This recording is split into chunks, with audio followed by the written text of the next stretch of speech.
Beautiful. Hello. Great to see everyone. For all our friends out there, happy Holi. Vatzel is out celebrating with family. I know Monica a few minutes before tried to put colors on my face, and I said, "Give me 1 hour." I swear I'll let it happen. A great holiday, and wishing everyone a good, safe time out there. I'm Tyler Brad. I am the CEO of Speak AI.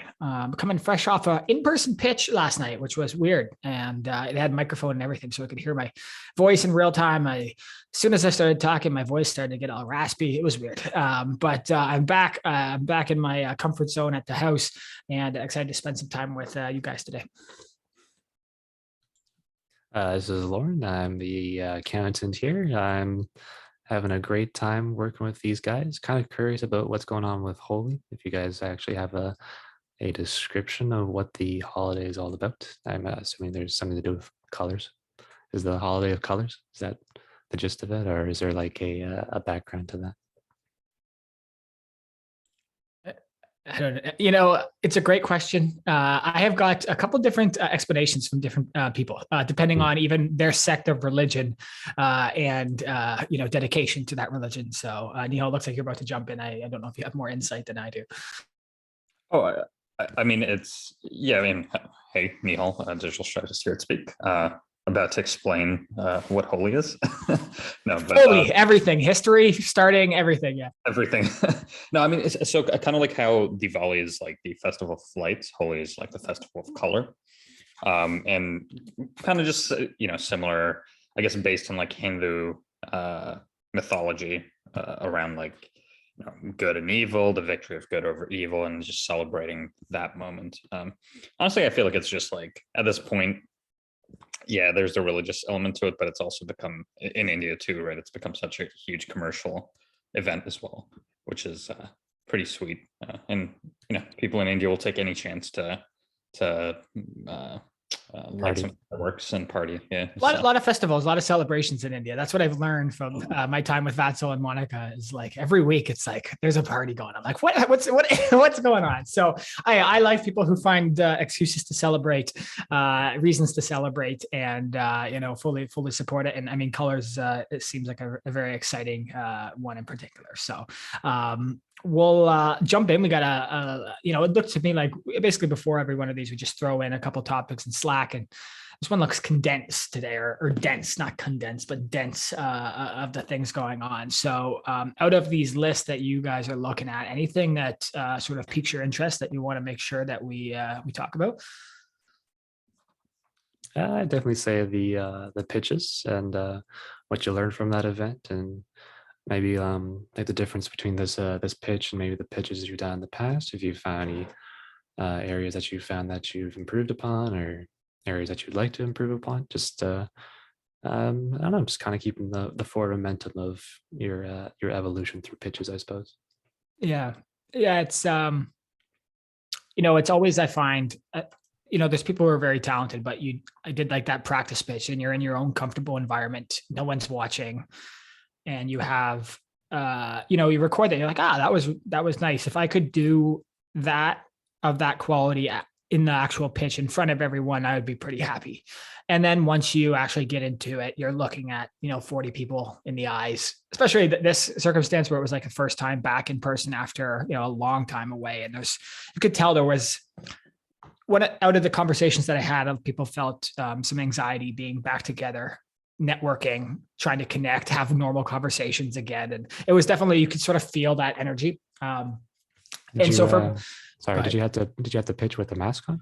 No, we didn't actually. Yeah. So, which was nice. It's nice to be able to speak freely and, actually do that. I would say my default mode, and this happens for a lot of people, is once you get into the actual pitch environment, mine is speed of voice goes up a bit, so I start speaking a little bit more quickly. And somehow I ended a minute and a half longer in my presentation in front of people than I did recording.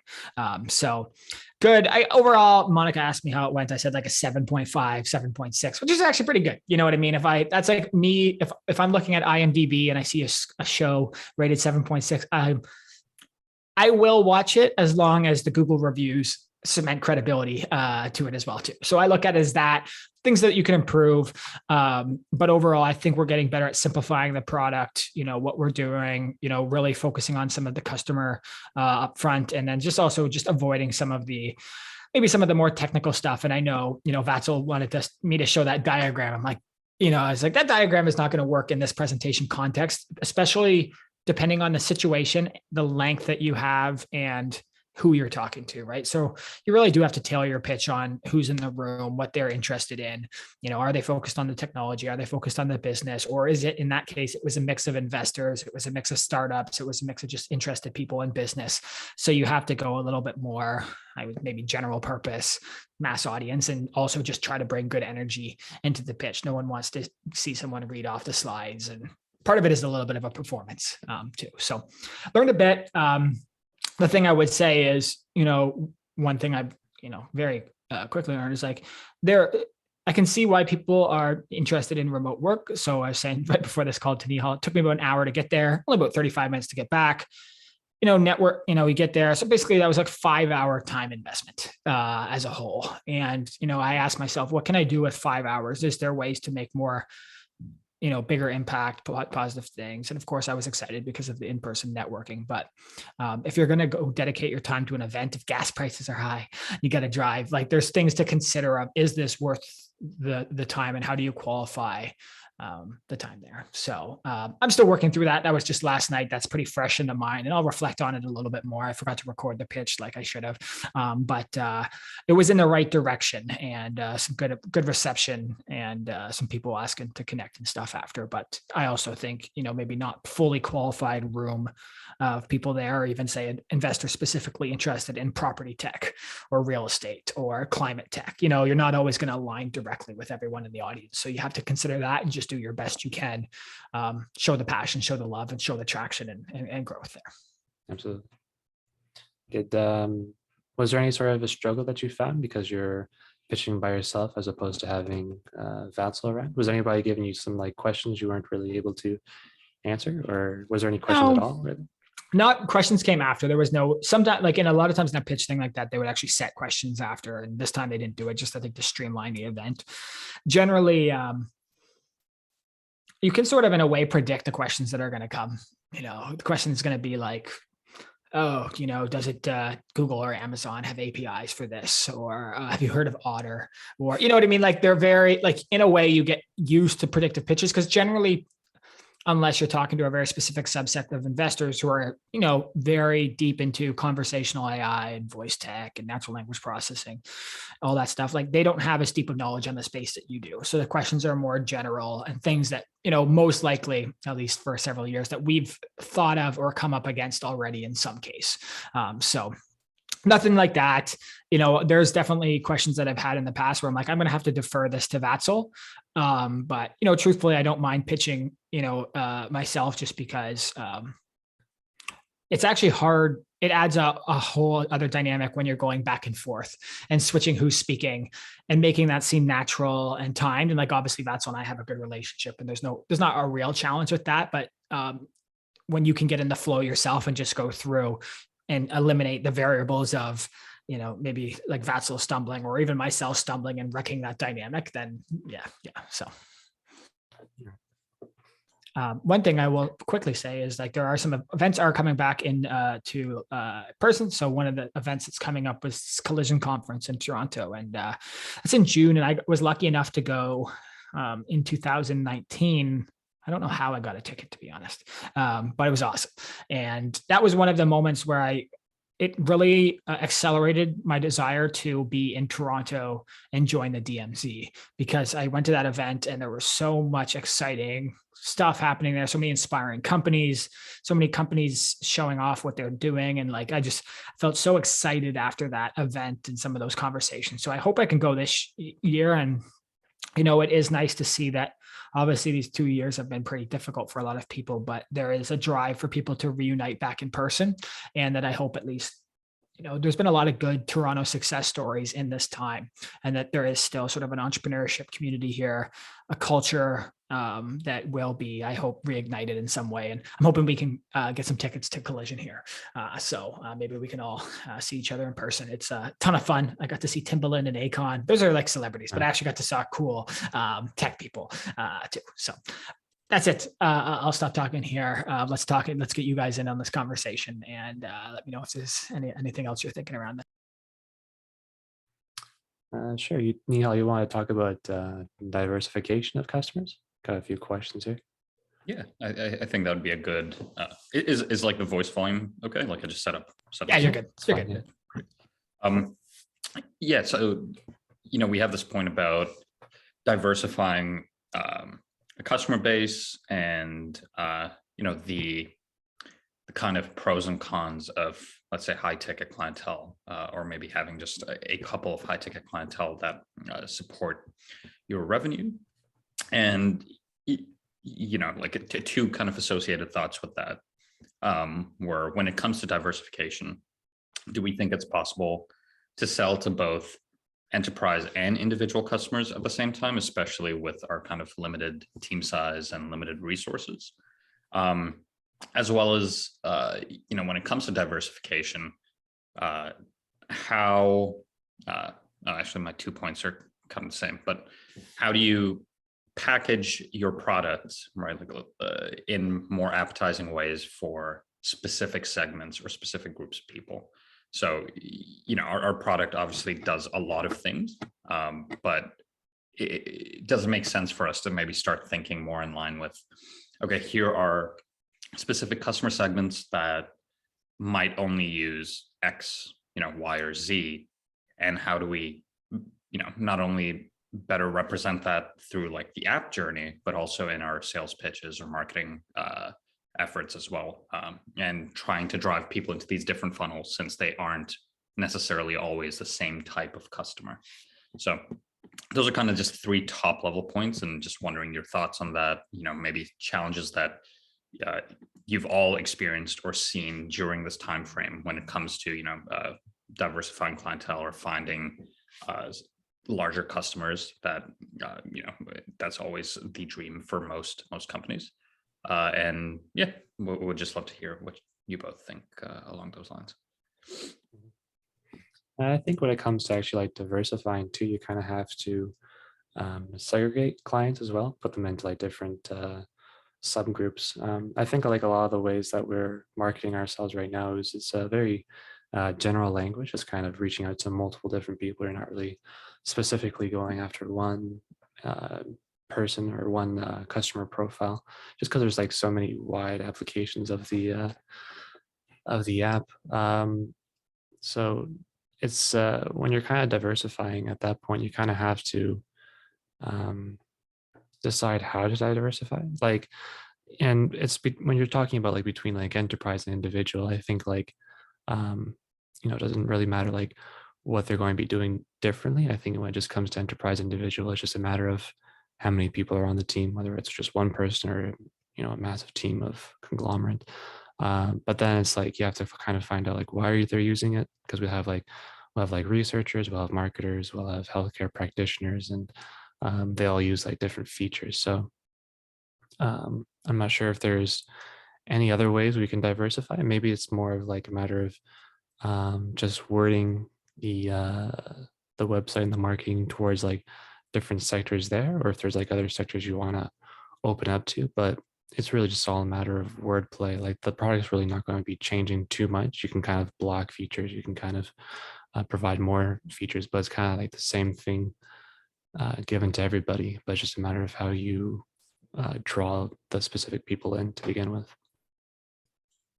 I think it's, what sort of both of you are alluding to is there are specific workflows that we're seeing different industries, or I would say job titles or use cases. So, if I'm a researcher, I need to capture recordings from a voice recorder that I've embedded on my website.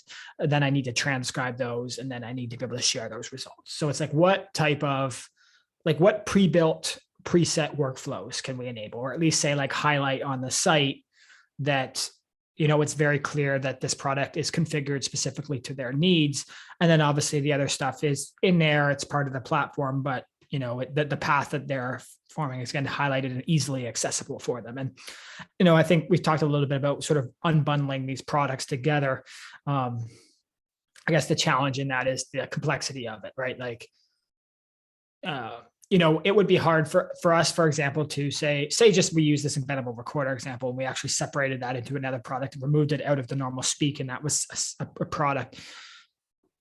Like you guys have seen a little bit about the complexity of the database management or Stripe management or all of that. So as you actually say unbundle, it might seem like it would actually make it simpler, but in a ways there's a lot of configuration changes that would need. It would be a big time investment to actually do that. So that definitely something that I'm trying to figure out. And I think, the other part of like Nihal talk about diversification, which is, an interesting word, can mean many things in a way, but like, I actually don't believe we should be diversifying into other industries or use cases, or not necessarily use cases, but industries. I think the industries that we're seeing where value is created it's enough already. I don't think we need to go any farther. And again, we get queries all the time, but we sort of disregard them in a way because they don't make sense, or we haven't seen the pattern of value created, or it's too much of a stretch for our system in its current state for us to make that worthwhile. The part that I was Nihal was alluding to, and I think part of this conversation is about too, is like the diversification of your actual customer base, where if one of your customers drives 60, 70% of your revenue and something happens out of your control with that company, or they just, churn, they don't find the value that you were hoping that they would find, your company is at risk. And it's something that I've seen. Obviously there's like the financial cash flow risk of that, but there is also like from an outside person valuing the business. One of the things that I've been, asked about is, what is the breakdown percentage of revenue and where are those coming from? And if there is, say, more than 50% coming from one customer, that's actually a risk for anyone buying. They don't know how strong that relationship is. Do they know if you actually say you transitioned out of the business, does that relationship remain intact, and will they continue paying? And, is that relationship strong enough to do it? And so I think that's one thing that, continuous need to be work on. It's not necessarily diversification of industries or use cases, but like continued growth of our business of different companies, so that no company is, say, driving more than 50% of our revenue. And so if there's, say, something that happens or a churning or whatever, the company continues to grow and running. It's not just this big empty hole that needs to be filled and can create, problems for an early stage business. So, yeah, I mean, to that point, like I don't think my intent was around like diversifying use cases, because the use cases are what they are. I guess it was more around within specific use cases. There are obviously different types of customers even within the existing use cases. So, for example, if we and maybe this is a calculation we haven't figured out, or maybe it's a calculation we're working towards, but it's like, okay, what is the balance of, if we have, X number of enterprise or large scale contracts and X number of smaller, but still, revenue generating, growth contributing contracts as well. It's almost interesting. It's quite interesting to think about, where do those meet and how do they balance each other out in terms of value too, right? So, for example, if an enterprise client is, usually not the case, but let's say they're at a higher risk of churning for whatever reason, what does the balance have to be on the other side to kind of make up for that churn as well, right? And kind of vice versa. It's like if, we lost 400 individual users for whatever reason, what would need to be balanced out on the flip side, right? Or like another kind of user group to make up for that, which I think is like an interesting like financial question as well, just in terms of when we are getting clientele as well, thinking about, okay, if this goes south, what is our kind of contingency or backup in terms of other customers? Like, does that mean we start trying to upsell, some of our other larger customers, or do we find a way to protect ourselves, based on future arrangements, like a better way to protect ourselves somehow. So just some interesting thoughts on that front that, I don't really have too much insight into, but I think from the financial perspective as well, would be pretty interesting to hear about how we maybe mitigate some of the risk. Obviously, getting more users and getting more paying customers is one of them, but curious if there's any other kind of protective measures for, smaller businesses or, companies like us. Yeah, you've really definitely got to be on the ball with who you're doing business with. Like when you are a customer of someone, you are technically like a stakeholder, and if they are a big part of your business as well, you kind of have to be a big part of their business too. You kind of have to be, developing a good rapport, good conversation, not so just from like a sales perspective, but just kind of understanding like the going concern of the actual business there, like understanding, what's the what's the mission, like how well they're doing, how much are they spending, how much they're making. And it's not really just a matter of the business too, because you can have a great business, but it's also a matter of like the actual industry. Like we can be on the top of the ball within our own industry of like software, of transcription, of automation, of AI, but then we're doing so much business with all these different industries that are going to go through all of their fluxes, healthcare, with research, with marketing. So you really have to like take a look into thinking about like the lifetime value of a customer too. And it's not just a matter of like adding up like, oh, they're going to be paying us, for this many months, this amount. You're going to have to like think about like what's the probability of them going, farther from that expectation or lower. Like there's a lot of like calculations that are not really quantitative, because you kind of have to think about like maybe something's going on in the business. You don't know, you can't really say. Maybe like they're not working well together. Maybe they're coming into conflict, but there's really no way of keeping track of that unless you're actually, within embedded and within that culture, that business too. That's you really have to be wary of companies that you're doing business with that don't really have much of a culture behind them, because you kind of have to think about like how serious is like everybody in that company going to be taking the work that they do, and how long are they going to be able to stick through and go through rough times. And so you really have to take like inventory of the relationships that not only you have with the companies, but also like what companies, the relationship they have within themselves as well. Mhm. It's interesting to think about, and this is probably why getting some of these, blue chip clientele is always like at the top of most businesses like wish list, right? It's getting these companies that for a fact will be around for X number of years, right? For at least as long as your business is around. And obviously competition, that's not to say that all our customers are blue chip, just to clarify that, but it's when it comes to actual like market cap and longevity in the marketplace. And so it's also almost thinking about in terms of maybe even like the markets, or like to your point, like when you vet, like in a way where customers also vet us. I feel like when we take on these big contracts as well, I'm sure there is a relatively significant like vetting process from our end as well, to make sure that we can deliver on all the commitments, but also something that we see being a sustainable relationship, as far as we can tell, really. Yeah, as far as you can know.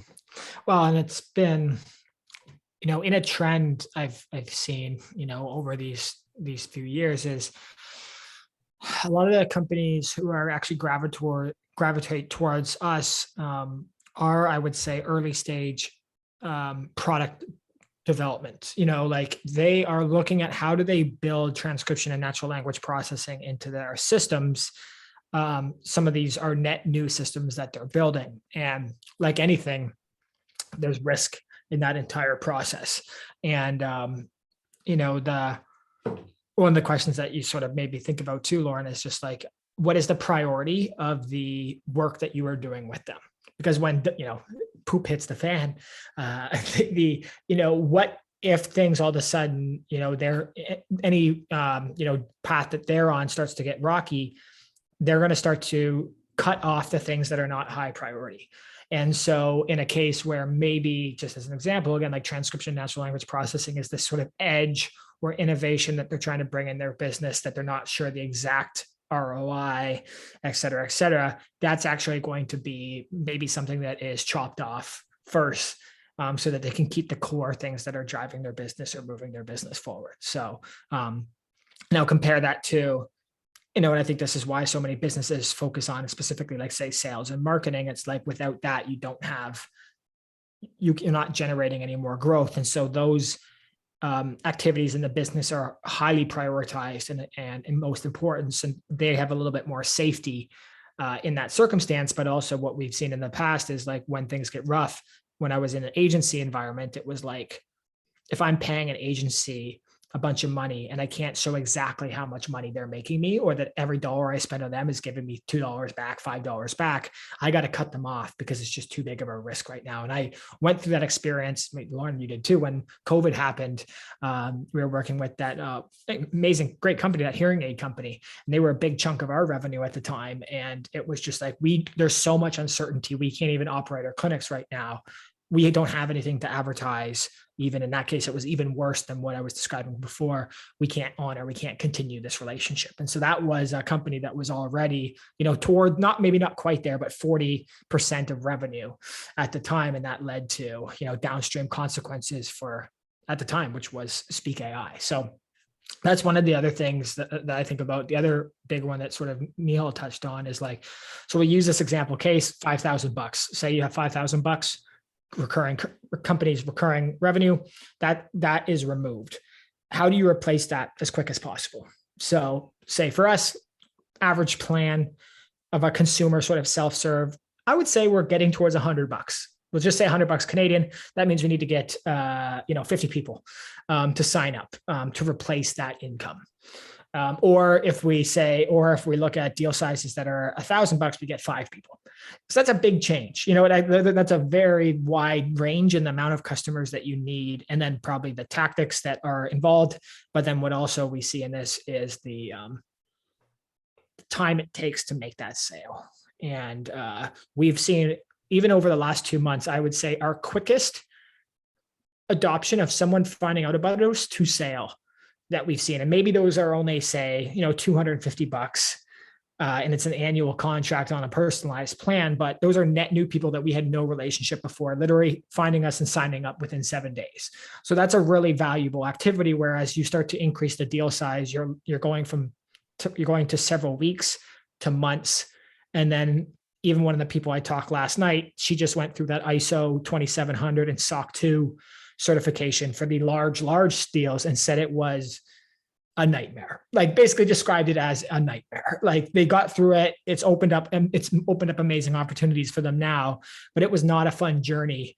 And that was 6 months to a year to get that ready. And then they could start selling to the companies. And even then you still are going to have to go through procurement, certification, validation that all that's taken care of, et cetera, et cetera. And so I think, not unfortunately, it's more like we have to look in, again, if this example is 5,000, we have to look in that range of, 100 to maybe 1,000, 2,500 a month, and see how we can execute those really quickly without, massive runway of months to make that sale happen. So also, something that we're sort of playing out there. Do you think that the work that we've been doing with Google Ads and Facebook Ads recently is going to be helpful for that cause then? I think we are.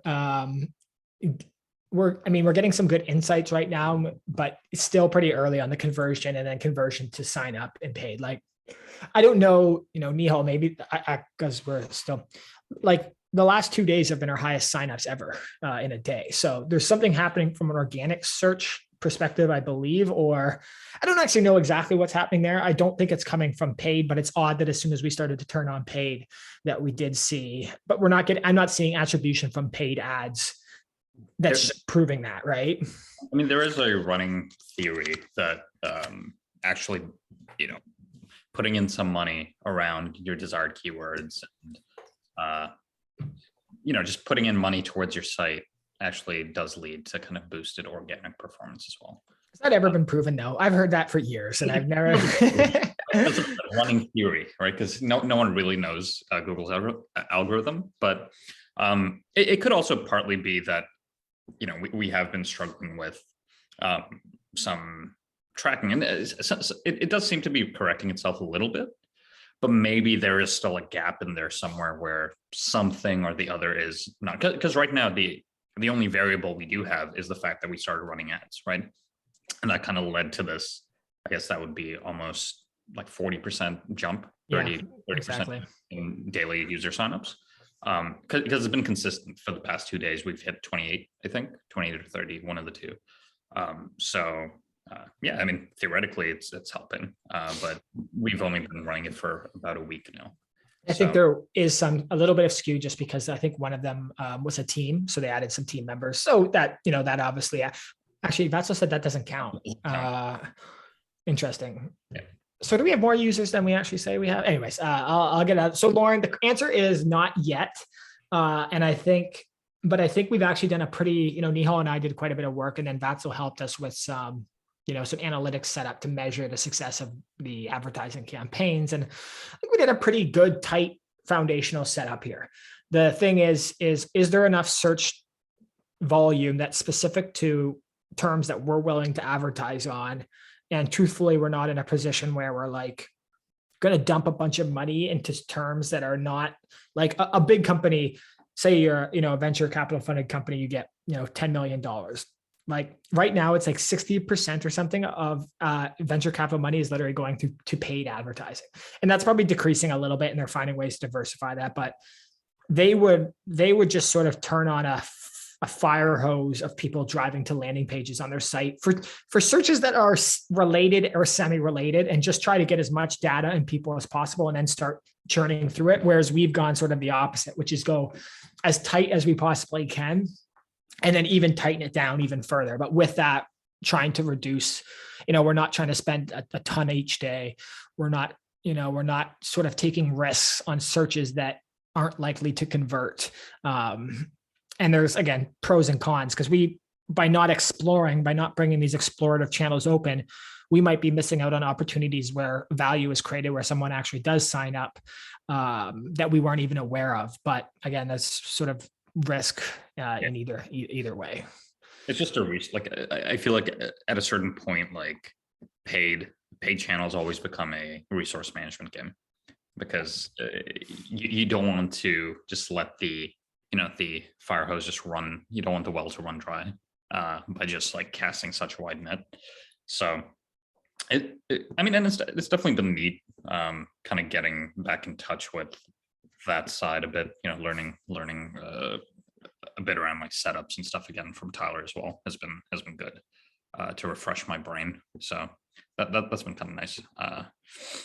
Google's changed a lot though. Like she just has that note, like, Lauren, I don't like when I was started Google Ads, every single time, just Google Ads specifically, I'll just say is like, every time someone searched for something, even if they just saw the ad and didn't click on it, you would see that exact search in the back end of Google Ads. And very easily you'd be able to identify what's working, what's not working, what, maybe configurations of keywords or searches do I need to remove, or do I want to add?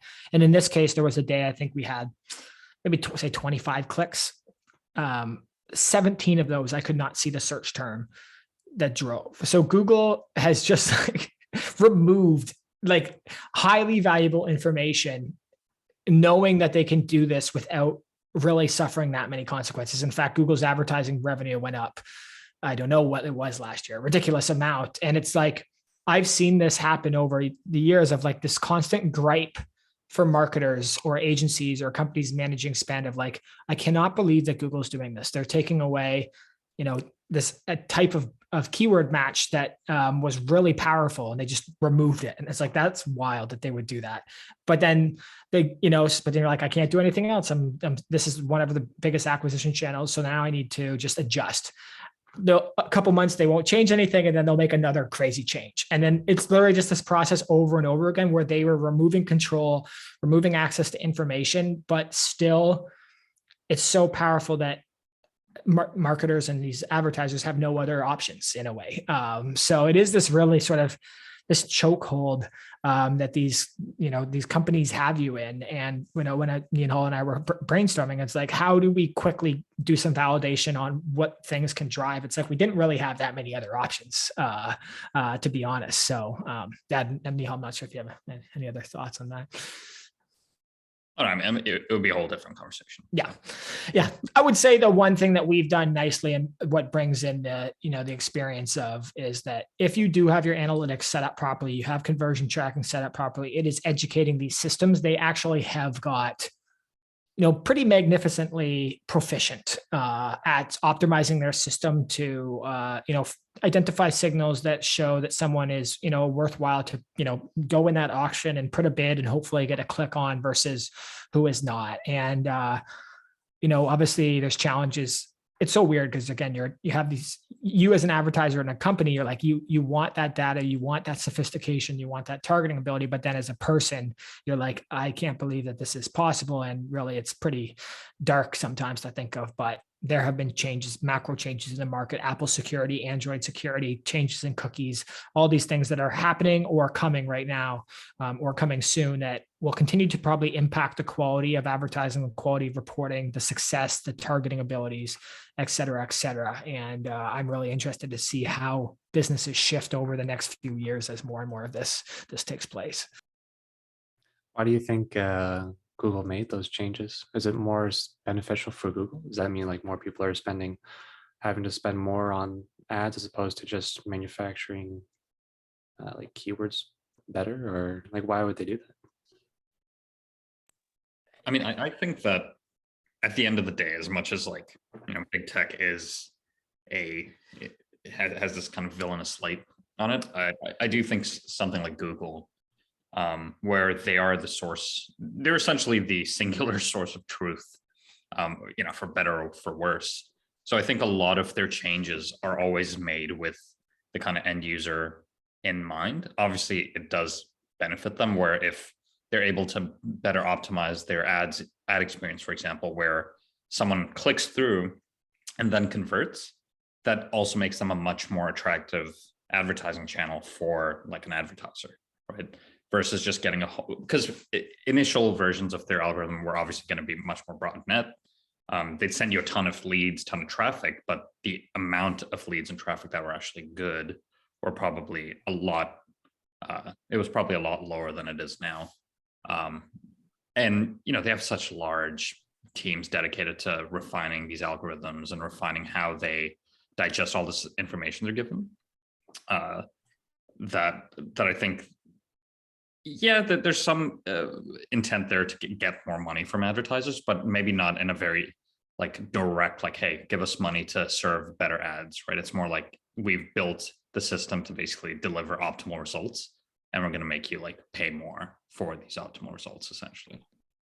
Yeah, and Google loses if they can't attribute growth and successful advertising to themselves, right? So I actually think not necessarily optimizing toward, I wouldn't say it's the greater good, but if you can't move, if Google's optimization of their algorithms for advertising don't work and you spend $100 and you don't even have a signal that you're moving towards some sort of revenue growth or advertising on a profitable level, then people are going to stop using the platform and will try to figure out other opportunities. But in general, unfortunately, or maybe not, I don't know if it's unfortunately, but like Google knows more than you and they're better than you. And I when I first started Google, I would write every ad manually. And then I just started to let Google take control and pump in headlines, and they would rotate over and over again until they found the right combination in a way that no human could do unless they literally sat there 24/7. No, they couldn't do it. You couldn't achieve it. So the optimizations is there. And we're seeing the same thing happen with,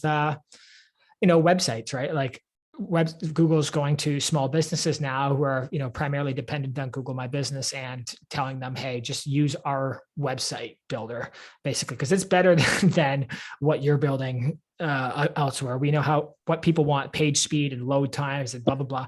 And maybe that's not true. But, and again, a lot of companies are are having to take up that offer because to go the other route and optimize and do all this work is extensive, it's expensive, it's time consuming, and it's hard, and things change. Like, so yeah, it's interesting. It's crazy stuff. Yeah. I feel like that is the bigger piece as well. Like every time, like if you look at Google's messaging too, like around their advertising and the kind of funnel they try to drive you down, like as an end, like if you don't sign up with a company email or whatever, a lot of it is geared towards, hey, we are your central source of truth, right? Talk to a Google account rep, right? Talk to our team, essentially. Like, don't go to these agencies to do your stuff. Like, we'll teach you how to do it yourself, essentially, right? Which, once again, for better, for work, like I'm sure for a lot of small business owners, small, medium-sized businesses who might not have the capability to pay someone else to do this work for them, it's definitely great to see, to make it as simple as possible for them. But for people that do enjoy doing it and make a living from it, I'm sure it's scary time. Also shifting, this GA4, and I'm seeing all the memes. Yeah. Anyone that works with a website, the GA4 update, and it's like nice. I'm still pushing back against GA4. I'm still a universal analytics man, and I feel like it's one of those changes that's happening where it makes me feel old and out of date. But yeah, it's interesting that when the Google Ads reps get you on the phone, their push is basically maximize conversions and spend more money, which in a way is a valid recommendation, because it's like you're training data more quickly to optimize towards it. Again, especially if you have these sort of conversions and stuff set up. So to get back to your original question, Lauren, not 100% sure. Searches that we're seeing are coming good. And, we're doing a little bit of remarketing, I would say, on Instagram and Facebook right now. And those are, very hyper targeted. So I wouldn't say we're wasting money on these ads. It's all good stuff and it's good signals. And, very quickly we weeded out maybe some things that hadn't thought of. And just as example, someone typed in like Chinese text analysis. We don't have Chinese languages in our system. So that gave me a signal. Oh, I need to remove every language that our system doesn't offer, filter that out for any of the searches. So moving forward, we don't optimize or pay for anything that, or someone types in free, or someone types in maybe open source. There was all these things that you don't necessarily consider in advance that come through once you exclude them, and your advertising gets tighter and tighter until you figure it out. So we move towards that opportunity and getting there. But I think, we need to look at other channels as well too, especially when you don't have a ton of cash, this big war chest that you're just sitting on to splash around. It's like, what can I do with, putting yourself in this box of no limited resources or even no resources and still be successful? And again, is that direct outreach? Is that, what other scenarios or opportunities are there? And it's a question I'm asking myself. And I guess, as we're coming to the end of this, I'll ask, put this as sort of wrap this up as the last talking thing, is just like, we've been on this journey, I think, especially since the end of last year, start of this year, which is to, I would say, optimize or pull these levers that we think can drive growth. And I would say to date, we've actually seen that. I did that pitch deck last night and I had updated highest level of user signups, highest level of media uploaded ever in February, which is actually a shorter month. I guess just as you guys reflect back on the last couple of weeks, again, like what do you find is working right now? What do you want to continue to lean into? Is there anything you're looking to want to test and experiment on? I guess just anything around the sort of growth perspective as we continue to move forward and hopefully bring March to another good end and some all-time highs. Yeah, it's definitely been really nice to see this growth, and on all fronts. And obviously, when you're trying to grow as fast as possible, there's metrics you always wish grew faster and did more things for you. But it is a process and a journey for us to get there. In terms of growth, I think the one thing that I am still wrapping my head around, and we've had a couple of roadblocks on that front though, but it's also just, how do we take all this technical stuff and technical implementations too that we've helped some of our customers with, and turn it into something that is of general interest, or is something that can be used by a larger percentage of the population, in a way that doesn't seem as intimidating or abstract to them. So it's almost like, is our next growth engine, or part of our growth engine, adding in this how-to element, but on a more technical end. So instead of talking about, let's say, top level functionality, that I feel like for the most part now, things like how to use general transcription apps, for example. I feel like people are kind of past that point of knowledge. So now it's more, you brought up this topic around, let's say, analyzing your transcript. So let's say if that's the next step down, it's like, okay, how do you do more in-depth analysis on text data or language data, whatever it is? But then on top of that, it's how do you actually use this in a meaningful way? How do you integrate this into X type of business or Y type of business? And what does this implementation look like for you? Or what is something we can build for you, right? Without much work from their end as well. So I feel like as part of, let's say, the content piece as well, it's how do we educate without just being another voice in in the sea of general SEO as well? Because yeah, obviously SEO is important, and getting all the target keywords is important, but how do we actually help people and impact their work, which I think is something I'm trying to wrap my head around as well. Just in terms of how do we take all this good stuff we've built and good stuff that we've done for existing customers, and how do we get more people interested in doing that for themselves as well? Right. I don't know if you were referencing that specifically, but literally one of the search terms that came in today was how to analyze a transcript of a conversation, and it's like, those are questions that we, I believe, both conceptually and technically have actually figured out at least how to get, for a lot of people, 85% there, or at least deriving value pretty quickly. It's just, I think what you also talked about is how do you get to this a larger audience? Is there 1 million people who care about this? And if I believe there is, obviously, but where are they? How do we get to them? What percentage of them care enough to check out the application, to test it? And then how is that problem big enough that they would even want to pay for it? You know what I mean? Once you start to whittle that down, if it's 1 million people, how many people are actually left at the end there? And then, as we were talking about today, what is the size of that pain, or the opportunities that's unlocking? How much is that worth? Is that, again, $100 a month? Is that $100 a year? Is that $10,000 a year? Those are the things that we maybe still have some variables on, and some gaps that we need to figure out in our own business and ideal customer profiles to be more effective in that outreach, to be more effective in that growth lever. Because for us to just publish that page and leave it on our site, maybe we'll start to see some results in a month and a half, 3 months, 6 months, but that's not going to be fast enough for the growth that we want to see.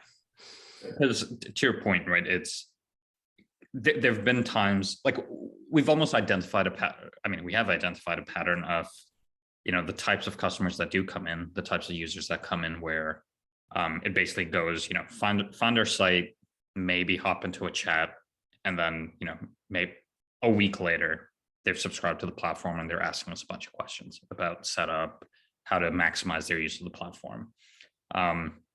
So how do we kind of take that inbound, I guess, channel and create more of an outward presence around why these are useful things? Because I think I've been getting inspired a bit by these, which is wild to think about it, but on TikTok, I don't have TikTok, but I've seen that there's because I'm a boomer apparently, but there's I was reading about this one woman, for example, who has created a 7-figure business just teaching Excel. You know what I mean?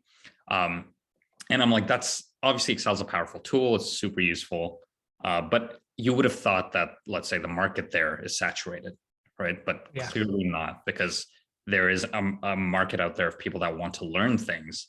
So it's like, what can we basically make our platform something that people want to learn, right? How to use and want to do cool things with, and what are those cool things we can help people do. So another thing I saw that was interesting yesterday is like what's it, not Jasper AI. Yeah. I think yes. The rebrand, right? From Jarvis. That was Jarvis to Jasper. Is that what it? Yeah. Yeah.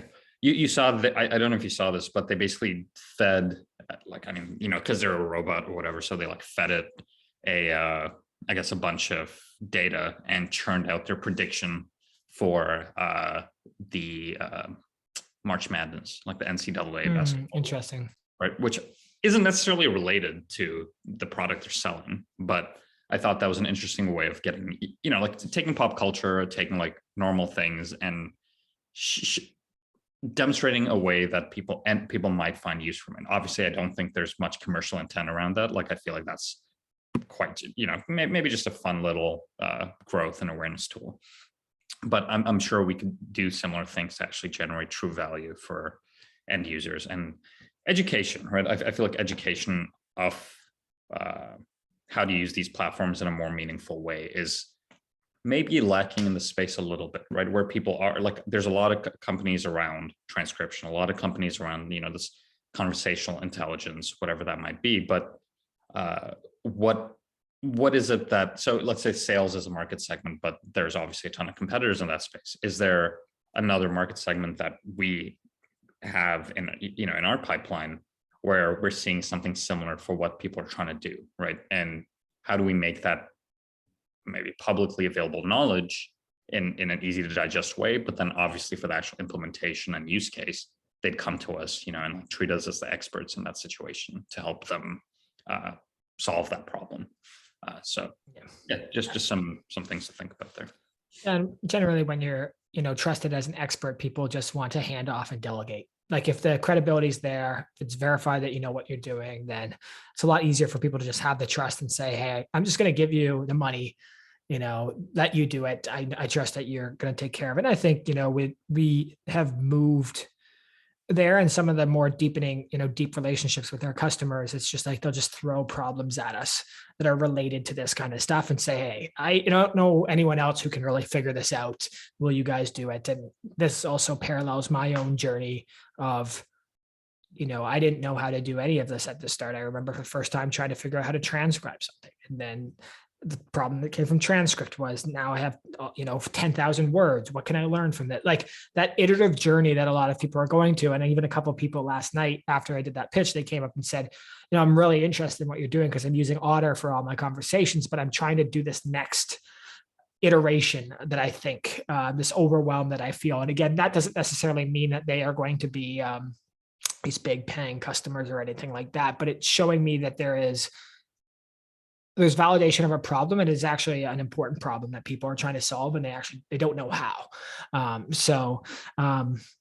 think there's a lot of things to consider here. It's just the sort of speed, and we've talked about it before about these reports on what's going on in the world. Or I had found a little bit of success with some of those more like pop culture word cloud visualizations that had sort of imagery and stuff, and people like those as long as you hit it at the right time and everything. And I think there's a lot more that we can do. I guess it just all comes down to capacity, the ability to execute, and then the outcome that it drives for you and the business.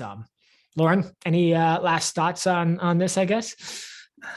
Just on the idea of growth, I just want to ask, we have seen some decent amount of growth in the last few months, and just wondering, why do you think that growth actually took place to begin with? Is it repeatable, or do we actually even know why that growth occurred? And are we kind of maybe what we're doing going against what caused that, or is it helping it out, or just your ideas of how that growth came about to begin with?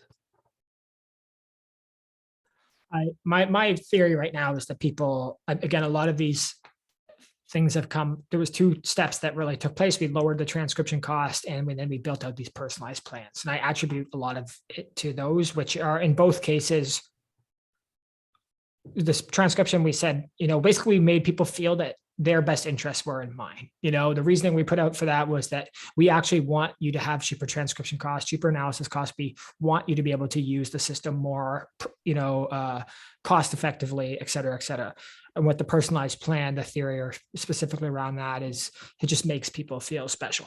It makes them feel that they are in control of their destiny and what the configuration that they're looking for that is valuable. And I think that is something that is not to be like understated. And I wish we had thought of it before, because I think we would actually be in a much different position right now, because we really tried to push these standard plans on people. And there was no need for us to be that rigid and like inflexible, in especially even in earlier stages when we were trying to figure out, like, it didn't make any sense. We just, in my mind, I think we had this sort of, perfect SaaS business that, and that's that's a very small percentile of companies who are doing that. And a lot of that time comes out of maturity and understanding the plans and everything that works. And I don't think we had that true understanding yet. So I think a lot of those subscriptions kind of came about because you kind of have this idea of what a SaaS company is. You look at all these popular SaaS companies, it's like, oh, this is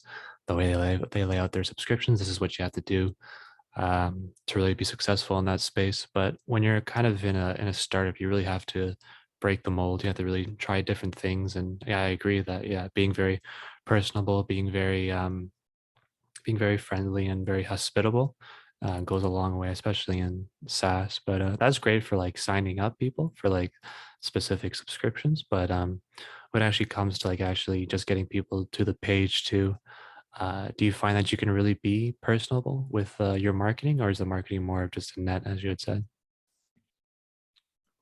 I think we've seen companies, I'm trying to think clearly in my mind who they are, but who have sort of, there's two things, like personable, as in there's like personalizing, and that's maybe again what we struggle with, because we do have a couple different industries and use cases. But then there is more like the fun, friendly brand that is a little bit more, just feels a little bit more less stiff or corporate. And I actually do think we embody that in our communications, maybe not as much on our site, but generally I still think feedback we get on our site and brand is that it's nice, it's clean, it's great. I mean, obviously we don't always think it's clean and not that great sometimes, but like generally the white, the green with some like, embedding of nature and some of the imagery and stuff, and nice little graphics and illustrations. Like there is friendliness that is exuberated through some of our representation and our brand. And then I think that definitely transitions in once you start to interact with us on intercom or emails,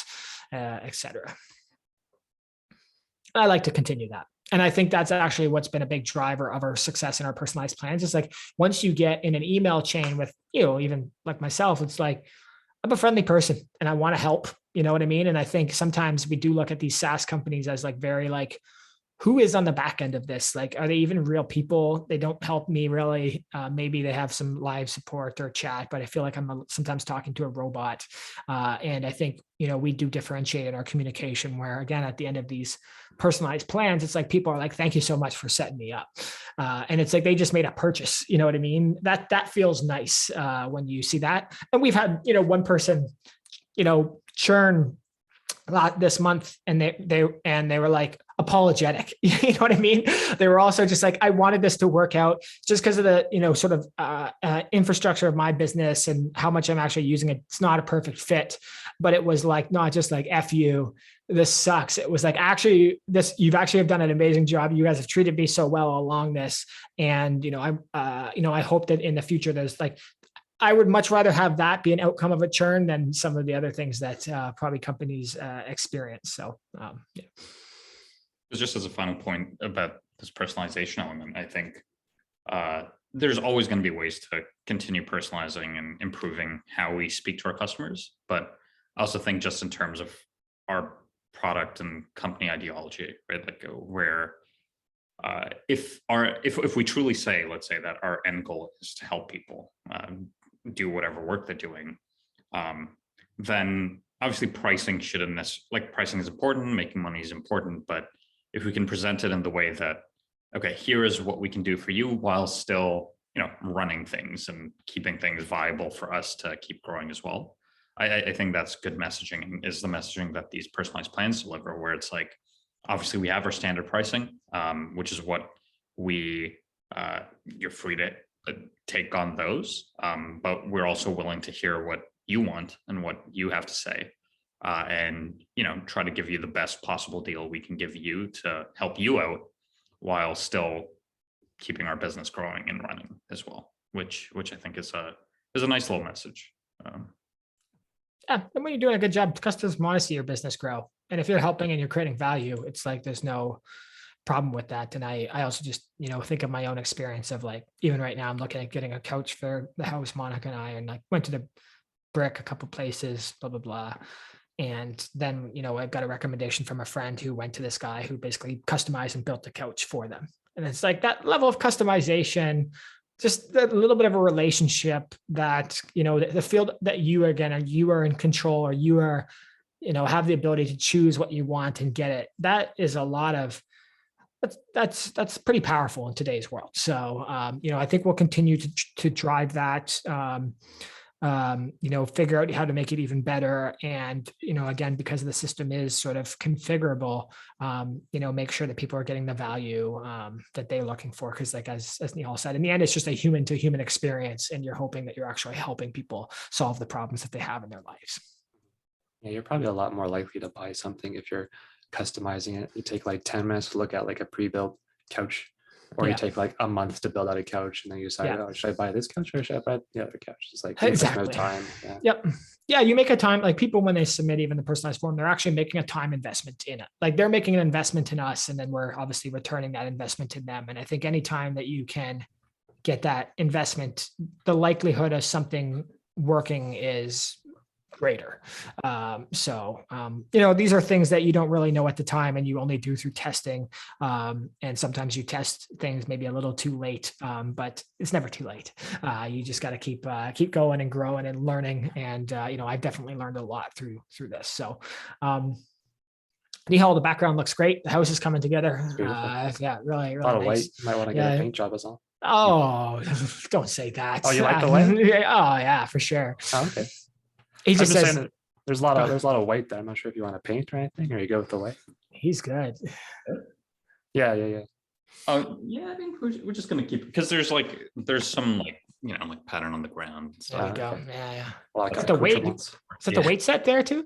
Yeah, that's totally my That's weight. full. Nice. That's full. Yeah. I like the speakers too. No, that's a good background, sir. I'm a little bland here right now. Lauren's obviously in the forest as always. Appreciate this. This was another hour. Obviously started a little bit late today, but I guess I didn't need to say that. No one who listened to this would know that. Nice to see you guys. And for anyone who's listening to this, who's following this journey, we're appreciative of you. We learn from you. We learn from going through this process, these conversations. I always come out of it with some insight going into the weekend and some things to think about. So thank you very much. Take care. So.